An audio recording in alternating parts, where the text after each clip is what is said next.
엄마 볼 되는 여성을 훈계했다고 띄어차기로 폭행했다는 거는 저렇게까지 학생들이 어른들을 무시하고 때릴 수 있나? 손을 안 대니까 어차피 난 촉법소년이라서 그렇지, 처벌 안 받아. 그거예요. 교도소에서 갱생이 되는 게 아니라 악성 감염이란 얘기가 있어요. 성인 범죄자들의 수법을 다 답습한다니까요. 이제는 이판사판이다. 재범을 더 대담하게 저지른다는 거죠. 그래서 제가 법무부에다 제안했던 게 뭐냐면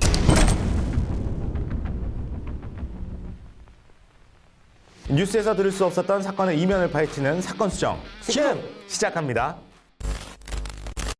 지난달 18일 새벽 4시 30분쯤에 40대 여성이 중학생으로 보이는 학생들에게 일명 나라차기를 당하는 영상이 공개가 돼서 파문이 일고 있는데 왜 그런 행동을 한 걸까요? 중학생으로 보이는 학생들이 담배를 피우고 있었다. 그러니까 지나가면서 그 40대 여성이 그냥 지나가면 됐었는데 또 정의로운 분이니까 학생들이 담배를 피니까 담배를 피지 말라고 훈계를 했다는 거예요. 아마 중학생들이 담배를 핀다 그러면은 앵커님도 훈계를 하겠습니까?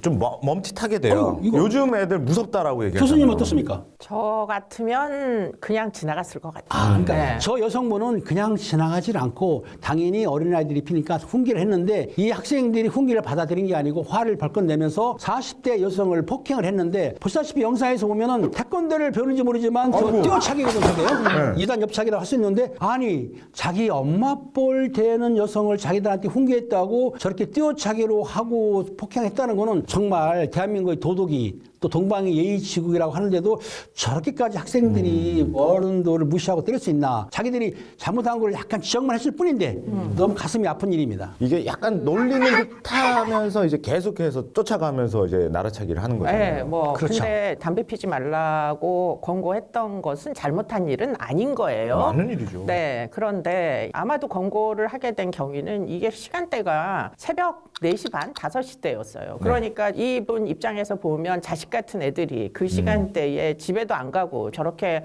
온 동네를 배회하면서 저러고 담배를 피고 돌아다니면 무엇인가 한마디 빨리 집에 가라던가 그렇죠. 이야기를 해주고 싶은 선의는 얼마든지 있었을 걸로 추정이 되는데 네. 문제는 저 아이들은 전날만 저렇게 새벽 시간대까지 배회하지는 않았을 것이다. 아마도 지속적으로 저 지역에서 우범 소년이었을 것이다. 이런 추정이 들고요. 새벽 4시 반, 5시가 돼서도 집에 안 들어오는데 부모가 찾아 나서지를 않는 애들이라는 거예요. 저런 상황이 지금 이 아이들이 저런 지경에 이르게 하는 이유가 된 거 아니냐 이런 생각을 해볼 수가 있죠. 나 그건 훌륭하다고 봐요. 그렇게 지적을 않고 훈계하는 거. 훈계. 왜냐하면 네. 어른들이 훈계를 안 하면 그렇죠. 아동들이 네. 방만해지고 사고를 쳐도 누가 그냥 당연한 걸 아는 거예요. 근데 우리를 무서워해라고 생각할 수도 있죠. 손을 낀다는 안 거죠. 대니까. 손을 안 네. 대니까 이제 우리는 그렇지, 그거예요. 천하무적이야. 내가 후배들한테 물어보면 일반인들은 아이들이 담배 피는 거를 가서 간섭을 안 한다는 거야. 걔들이 담배 끊고 가면 다행인데 시비 붙으면은 그럼요. 걔네들은 여러 명인데 나랑 아니, 한 혼자인데. 내가 피해를 보잖아요. 근데 네. 내가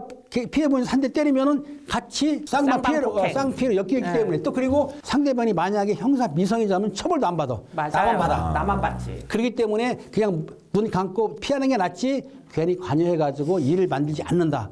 이게 사회 풍조가 됐다. 네. 요거를 바꿔야 되는 거예요. 그렇죠. 그런데 좀 과감한 게 이제 폭행한 것뿐만 아니라 이제 폭행 장면을 또 찍어서 SNS에 그렇죠. 올리기도 했고요. 중요한 것은 이 친구들이 중학교 2학년, 3학년 이 가해자들, 즉 중학생들은 2학년, 3학년이기 때문에 15세, 16세이기 때문에 처벌을 받습니다. 물론 소년법을 적용되기 때문에 처벌은 약하다 하더라도 저 촉법소년한테 처벌을 받는데 경찰에서는 저거를 영장을 신청했다고 그래요. 네. 보통 소년범들 영장을 신청하는 경우가 상당히 적습니다. 강도라든지 큰 성폭행 아니면 안 하는데 그런데도 영장을 청구했다고 하면은 아마 저 학생들이 전에도 그런 게 있지 않았을까. 혹시 네. 저희들이 영장을 청구할 때 현재 범행도 중요한데 전에 있던 뭐 전과는 아니지만은 전과 당연하죠. 전에 있던 범 사실이 있으면 전과죠. 예. 네. 그러면 영장을 치는 경우가 있거든요. 네. 아무튼 경찰에서는 조성영장을 신청을 했던 것 같습니다. 이 사건을 비롯해서 최근에는요, 뭐 심심찮게 나온 얘기지만 10대들이 뭐 무면허 운전을 하기도 하고요. 그러니까 정확히 촉법 소년이란 무엇인가?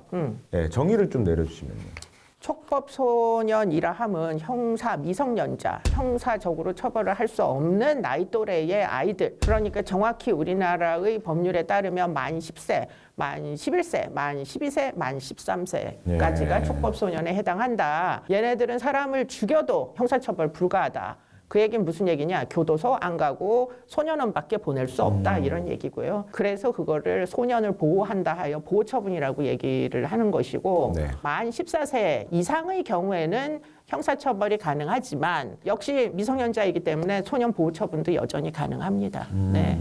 보호 처분은 어떤 거죠? 1호부터 10호가 있어요. 단계별로 있어요. 그러니까 1호부터 10호라는 얘기는 1호는 제일 약하고 그만 인계할 수도 있습니다. 네. 아니면은 저 심리 상담하시는 분한테 인계해가지고 지도 좀 해라. 네, 아니면 네, 사회봉사할 수도 네, 있고. 네. 하지만 10호 같은 경우는 2년이야 징역을 살릴 수가 있어요. 소년원에서 가능합니다. 최고가 네. 촉법소년이라 하더라도 사람을 살해했을 경우 이거 어떡합니까? 그럴 경우는 2년도 가능하다라고 네, 보는데 소년원은 단지 갈 수 있죠. 정가는 안 올라간다는 얘기예요. 이건 안 했으니까 정가는 안 올라가. 하지만 처벌은 받는데 일반인들이 볼 때 촉법이니까 처벌 안 받아라고 하는데 처벌은 받아요 사실은. 그러니까 안 받아라고 이야기하는 이유가 네. 제가 생각할 때는 가장 많은 소년범들이 보호 관찰 처분을 받거든요. 그러니까 보호 관찰은 일단 집에 돌아가잖아요. 안 잡혀가는 거예요. 그렇기 때문에 보호 관찰소에 가서 보호 관찰 기간 동안 계도적인 뭐 여러 가지 보호 관찰관에 의한 지도 감독을 받기는 하지만 네. 일단 귀가 조치가 되는 거니까 당사자는 처분을 받는다고 느낄지 모르지만 문제는 제3자가 보기에 피해자들이 보기에 틀림없이 어저께 나 팼는데 얘가 귀가를 하고 그냥 나중에 행정적인 어떤 절차로다가 처분만 받으니까 아무 처분도 안 받은 것처럼 보이는 주변에는 거죠? 보이는 거잖아요. 그러니까 이제 욕을 먹는 거예요.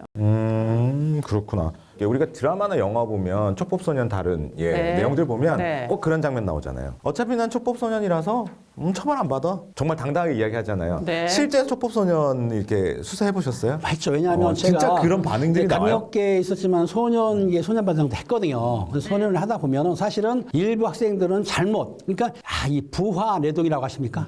아세요? 네, 그렇죠. 친구 따라 강남 가는 착하네, 거. 맞아요. 근데 친구 휩쓸려 가지고 어설피 공범 되는 애들이 있어. 그러니까 네. 절도를 하는데 망봐준다든지 돈 뺏는데 옆에 서 있다든지 그런 애들이 있어요. 근데 네. 보면은 그럴 애가 아니야. 네. 친구들이 권유라든지 그 무리에 끼고 싶어서 있는 애들. 이런 경우에 사실은 정가 올라가면 안 되죠. 좋은 면도 있어요. 그런데 같은 나이라 하더라도 조숙한 애들이 있어. 뭔 말인지 알죠? 네. 그 애들이 범죄를 주동하는데 주동하면서 그때도 이게 다른 사람 모르는데 범죄한 애들은 내가 처벌을 안 받는 걸 알아요. 그렇죠. 희한하더라고요. 알아요. 네. 현재의 사법제도는 그런 이제 아이들의 특성이 전혀 반영되지 않게 공동 정범으로 확 다 똑같이 처벌하잖아요. 그러니까 그렇게 하면 안 된다라는 게 이제 제 주장이라는 거죠. 촉법소년 제도 자체를 악용하는 사람들이 있는데 그렇죠. 문제는 본인도 물론 악용을 할 수 있으나 최근에 지방에서 여러 군데서 이제 발생한 금은품 상점을 털이하는 애들이 있어요. 네네. 주범은 뭐 20대도 있고 18살, 17살 있는데 문제는 촉법소년을 스카우트를 해서 끌어들여요. 그런 사건이 있었습니다. 네, 네네. 중학교 1학년짜리들을. 네네, 맞아요. 그래서 경찰에 검거되면 중학교 1학년 네가 주범이라고 해라.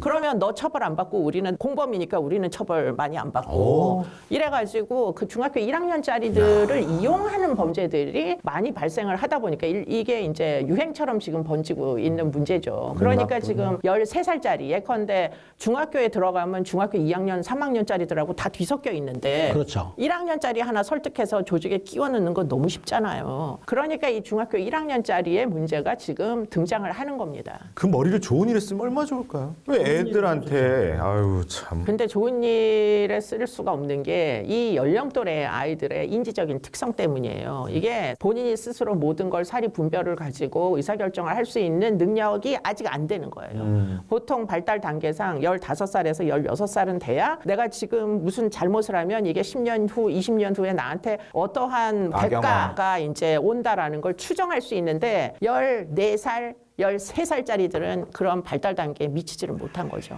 그러다 정신연령으로 보니까 볼 때. 그렇죠. 1학년짜리들이 지금 제일 문제다 최근에는. 그러니까 만 14세면 지금 중학교 1학년이거든요. 그럼 중학교 2학년이면은 처벌을 받고 그렇죠. 중학교 1학년이면 처벌을 안 받는다. 안 받고. 그게 이제 공백이다 이거죠. 예, 그래서 한 살 낮추자 이런 얘기가 나오는 거예요. 왜냐하면 지금 최근 아이들이 정신적으로나 육체적으로 좀 옛날보다는 성숙해 있는데 이 제도가 한 지가 오래됐지 않습니까? 그러니까 14세 미만이라 하다 13세라 하더라도 뭐 여러 가지로 좀 성장이 크다 보니까 그렇죠. 일부 아이들이 내가 촉법 소년이니까 범죄를 해도 괜찮아 하고 알면서 인지하면서 범죄를 했다는 거예요. 그게 제일 문제인 거예요. 그러다 보니까는 사회에서 쟤들이 저렇게까지 인지하고 범죄를 해?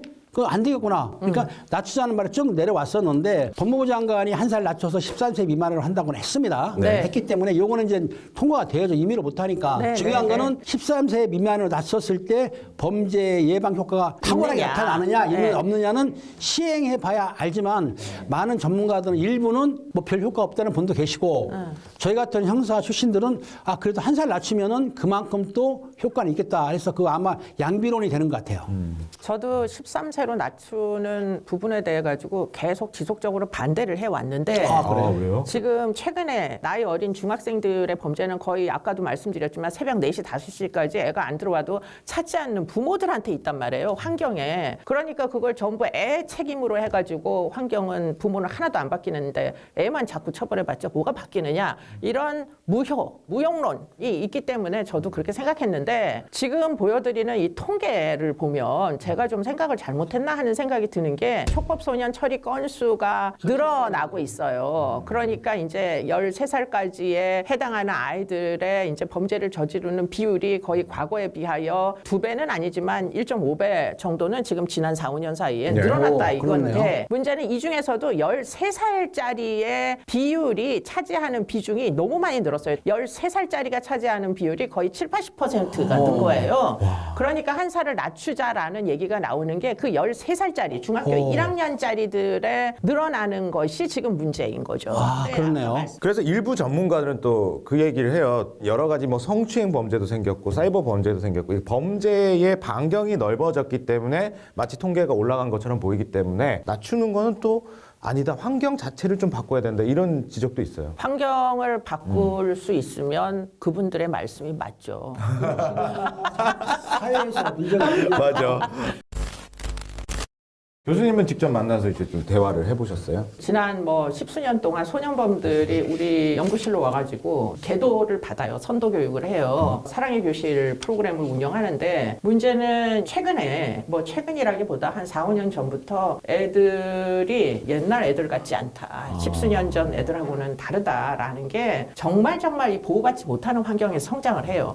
그러다 보면은 뭐가 합법이고 뭐가 불법인지를 교육을 못 받아가지고 애들이 자기가 한 행위가 왜 잘못됐는지를 전혀 알지 못한 채 늘상 길바닥에서 잘못을 해요. 얘네들은 그게 생활이기 때문에 아무도 제지 안 하니까 네. 부모가 찾지 않으니까. 그런데 문제는 처벌을 받잖아요. 네. 그러면 이게 한 달 전에 내가 잘못 저지른 잘못 때문에 처벌받는 건지 2달 전 잘못 때문에 처벌받는 건지 애들이 몰라요. 어떤 건지 모르는구나. 어떤 건지 몰라. 맨날 하니까. 그래서 이게 지금의 이제 소년범의 문제는 한 살 낮추는 게 문제가 아니라 재범의 고리로 빠져들지 않게 선도를 단단히 하는 게 더 큰 문제인데 그런데 문제는 현재 선도하는 방식, 보호처분의 방식이든 소년원은 그래도 좀 나은 기관이라고 저는 개인적으로 생각해요. 그런데 소년교도소의 그럼 선도 효과는 얼마나 되느냐? 그거는 절대로 더 높지 않다. 이게 소년교도소를 가잖아요. 애들이 소년교도소에서 갱생이 되는 게 아니라 이제는 2판 4판이다 하고서는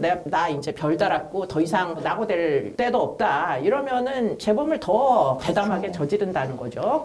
아주 또 대화하면서 그렇죠. 범죄자는 또 자기 자랑 많이 하잖아요. 저 어린 나이일수록 옛날에 보게 되면은 자기가 뭐 교도소 갔다 왔다 하면 훈장처럼 생각하는 맞아요. 애들이 있고 네. 그 친구한테는 다른 애들이 함부로 못하니까 자기 우월성 이게 이제 범죄자인데도 불구하고 오히려 잘못된 생각을 하는 학생들이 맞아. 있는 거죠. 그러니까요. 그렇기 때문에 지금 이런 소년교도소의 관행을 바꿔야 되고 만약에 그래서 제가 법무부에다 제안했던 게 뭐냐면 한 살을 낮출 거면은 촉법소년 연령을 그러면 서울 경기권에 조그만 소년교도소를 지어라. 그러면 13살, 14살짜리 이제 어린 애들이 가는 교도소는 다르게 운영해야 된다. 부모가 붕괴된 가정에서 성장하니까 부모 노릇을 할 수 있는 그런 교정시설이 소년들에게는 꼭 필요하다. 하나만 더 보태자면 마지막으로 부모를 처벌 좀 해주세요. 이게 애들 데려다가 얘기 듣다 보면 부모가 다 학대 아니면 방임 부모예요. 맞아요. 근데 아동 학대는 신고 의무가 있는데 여청과 형사님도 학대 신고 안 하시고 보호관찰관도 학대 신고 안 하고 법원에서도 소년 사건이기 때문에 부모 처벌은 또 안 하시거든요. 근데 아동 학대는 범죄 맞거든요. 그렇기 때문에 모두 신고 의무자에 다 넣어가지고 예. 저는 개인적으로 부모 다 처벌해라. 그런 생각이 강하셔요. 연전해야 관련자들 다 관련자 다 처벌해라. 당사자주의가 음식이기 때문에 본인이 잘못한 거고 물론 네, 네. 부모가 걔를 방임했다 그러면 아동학대가 해당이 됩니다. 네, 네, 아동 네, 18세 네. 이하니까 가능해요. 네. 일반이니까. 네, 네, 근데 네, 중요한 네. 거는 교수님 말대로 하게 되면은 사회는 더 강해지고 법이 엉키게지면은 잘못하다 보면은 다 대한민국에 한 번씩은 곁에서 가야 돼요. 다 전과자들. 그래서 그거는 좀 강성 발언이시고 아이를 돌보는 것은 기본이잖아요. 지키기 네, 때문에 네, 네. 처벌이 능사가 아니고 가정에서나 사회나 학교에서 좀 아이들을 관리하자 이런 네, 취지로 제가 맞아요. 받아들이겠습니다. 네, 맞아요. 네, 네, 알겠습니다. 그 외국 사례는 어떻습니까? 네, 외국의 경우에는 70년대, 80년대 개터프 정책이라고 해가지고 굉장히 징벌적으로 애들을 많이 처분하던 시절이 있었어요. 예. 지금 우리가 한 살 낮추는 이런 형태의 이제 처벌 강화를 선택했던 국가들, 특히 이제 영미법 국가들이 있었는데 형사 미성년자 연령에 대해서는 프랑스 13세, 그 다음에 캐나다 12세, 영국 10세, 호주 10세, 10세. 그리고는 미국은 10세에서 13세 이런 기준을 적용을 하는데 그렇게 해봐도 사실은 크게 달라지지 않더라는 게 전반적인 어떤 발견이고요. 그러다 보니까 그거보다는 좀 더 일찍 개입하는 건 맞는데 치료적이고 선도적인 개입을 선택한 국가들이 최근에는 훨씬 더 많습니다. 영국 같은 경우에 아까도 이야기한 대로 초등학생도 처벌 안 하는 게 아니에요. 그런데 병원에 입원시키는 걸 처분의 내용으로 하거나 또는 독일의 경우에도 지금 애를 갖다가 돌보지 않으면 양육의 의무를 다하지 않는 부모이기 때문에 이거를 아동복지국에서 지금 계도를 하게 돼 있어요. 그러니까 복지의 문제다 이거죠. 그러니까 아까 팀장님이 말씀하신 대로 아동복지법 적용을 하는 겁니다. 아, 네, 네, 네. 연령에 맞게 그리고 부모에겐 자녀 관리 책임을 지운다. 그렇죠. 그래서 일종의 조건부 처분으로 두고 보자 6개월. 이래서 만약에 제대로 계도가 안 되면 그 다음에 처벌을 좀 더 엄격하게 하거나 이런 식으로 운영을 하는 것으로 알고 있습니다. 그래요. 어른이 바로 서야겠죠. 예, 네. 그래야 또 우리 아이들이 또 좋은 환경에서 제대로 또 클 수 있지 않을까 생각이 듭니다. 어른들의 입장에서 보면 청소년들의 처벌을 강화한다는 게 사실 마음에 썩 내키지는 않잖아요. 그렇죠. 다 내 자식 같고 그러니까요. 그런데 또 현실에서 벌어지는 사건들을 보면 야 이건 좀 심하다. 마땅한 처벌이 필요할 것 같다라고 생각이 드는데 시청자 여러분 어떻게 생각하시는지 댓글을 남겨주시면 고맙겠습니다. 자 오늘 사건 수정은 여기까지입니다. 다음 주에도 사건의 뒷이야기를 전달하기 위해서 노력하겠습니다. 좋아요. 구독! 알림 설정까지 이수정의 사건 수정이었습니다. 감사합니다. 감사합니다.